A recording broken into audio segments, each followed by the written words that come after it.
Hi everyone, Linda from Let's Talk Prepping. And I'd like to ask you today what's happened to our world. It just seems to have gotten worse day by day.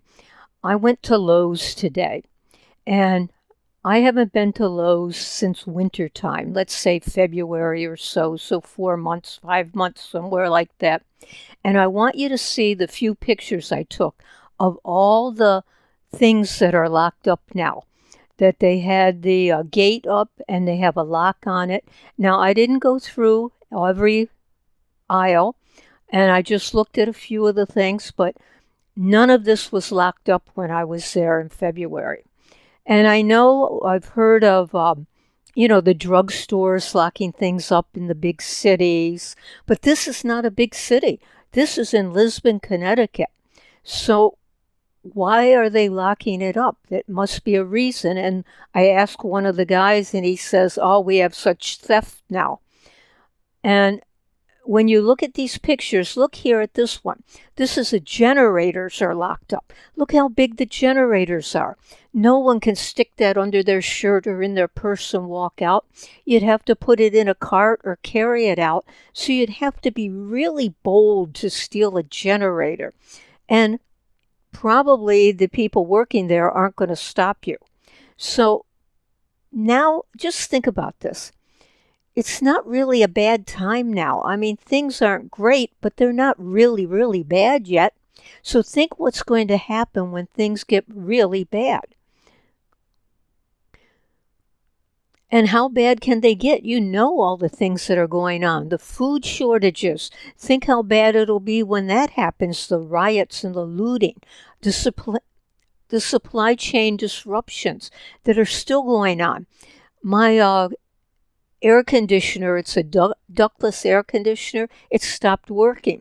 And the guy came out to repair it, and he found out the circuit board, and it's going to take 2 weeks to get the circuit board. Now, why is it going to take 2 weeks? I don't know. I mean, you can go to Amazon and get it in a couple of days. So where is it that it's going to take 2 weeks to get it? So we still have supply chain disruptions. We have the BRIC nations getting together to have their own currency, probably by September if things go their way. What's that going to do to the dollar? Think about it. If the dollar starts to collapse and we have hyperinflation, how bad will the theft be then? What is going to happen? We've got talks of war all the time. We've got talks about an EMP attack. We have talks about lockdowns. And all of this is going to cause major disruptions. And I guess what I'm saying is, look at these pictures again. If things are being locked up now to avoid people stealing them, what's going to happen when all of these things happen? Or even if just one of these things happen.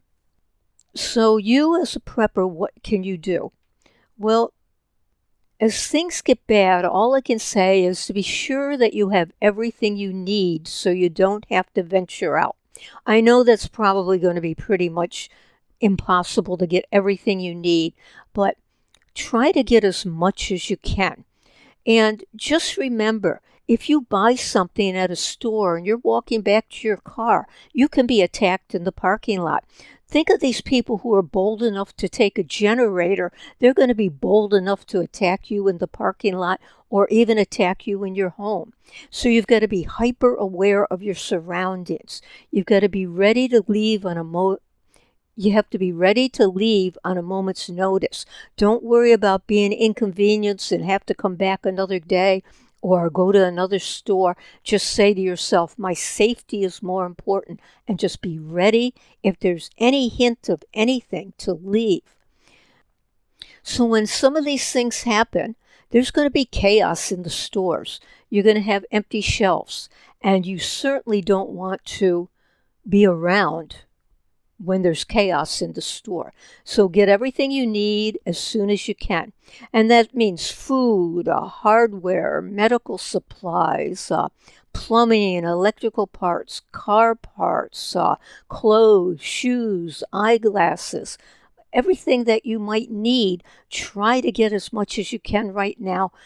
And I know it's hard, people don't have money, but it's possible to really start stocking up a little bit more. So things are going to be happening, and if there's a problem now, think about what it's going to be like when this chaos starts, when any one of those things happens. The answer then is to be as prepared as possible, to be alert whenever you go out to a store or anywhere else, or even just getting gas at the gas pumps. That can cause people just go crazy nowadays. So you don't want to be caught in a store when the violence starts. And all I can say as a prepper, now is the time to start prepping. I think this means bad things are coming and people are just getting worse. I think these locked shelves just means things are coming faster than we thought, and it's time to be as prepared as possible. So leave us a comment if you've seen this at any of your stores, if you have any ideas on how we can protect ourselves. And thanks for watching. And if you haven't subscribed, please subscribe.